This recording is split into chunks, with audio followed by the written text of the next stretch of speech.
So, ito na guys, ang ating cassava cake. Lagyan natin ng toppings.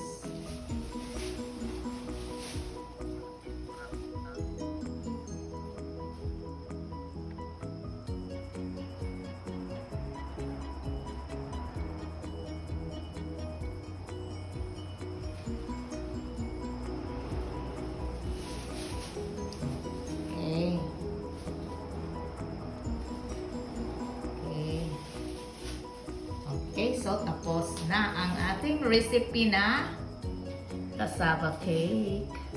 Tingnan nyo guys. Yummy!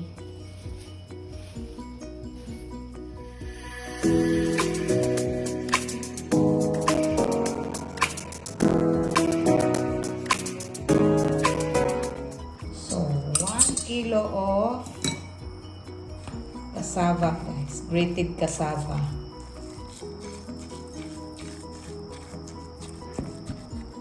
Add 1 cup of evaporated milk or fresh milk. 1 cup of our coconut milk. Mix natin po.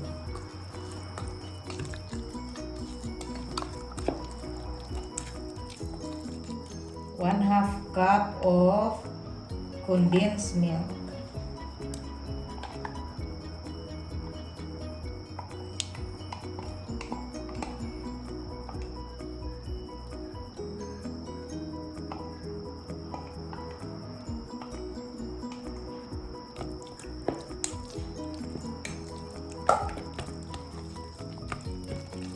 Mix well. Additional 1/2 cup of evaporated milk. So, ang ating evaporated milk is 1.5 cup. 1/2 cup of our white sugar.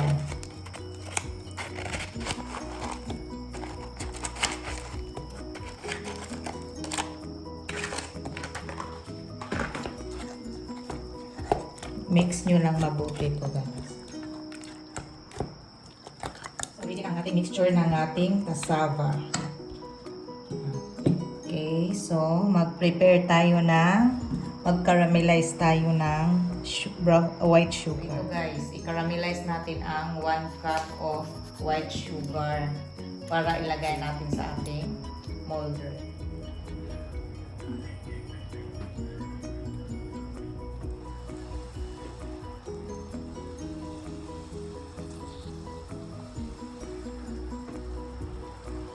So, lagyan natin ng butter ang ating molder.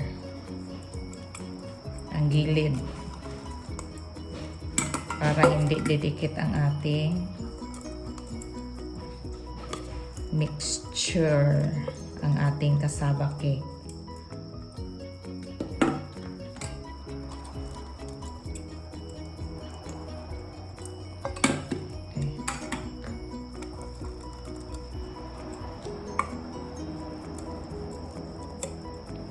Okay. Okay, done. So, ready na ang ating caramel. Ilagay natin sa ating molder.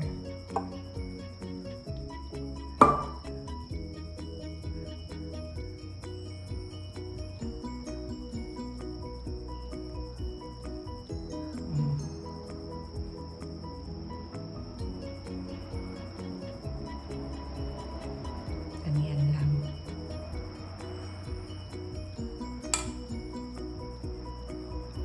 Scattered talaga siya guys sa ating molder.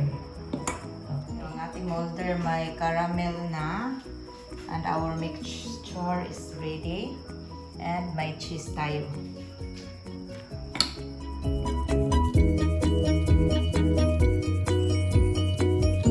Lagyan natin ng ating mixture. Hindi natin masyadong punuin. Kasi tutubo pa to guys. Okay.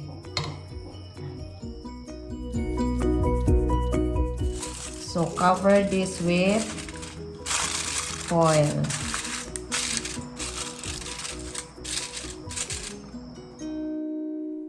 So, nagpakulo na tayo ng steamer guys. kumulo na. Lagay natin yung ating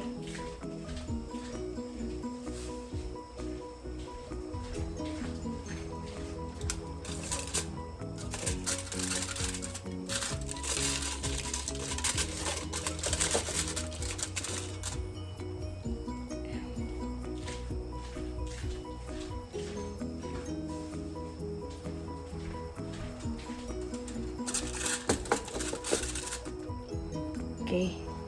So, iluto natin to guys ng mga 45 to 50 minutes. So, takpan natin. So, tingnan natin guys kasi oras na.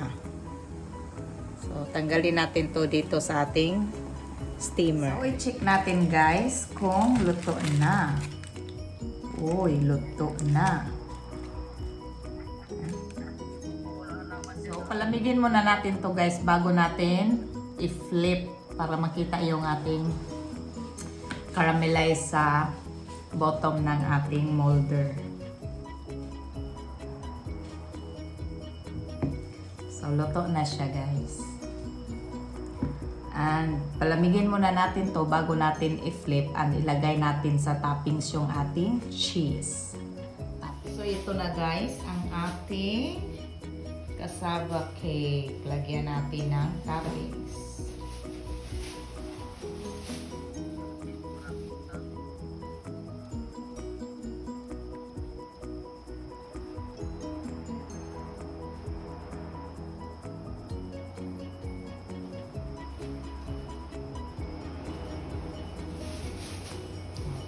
Okay.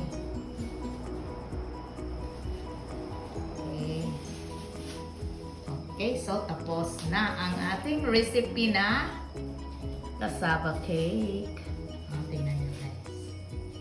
Yummy!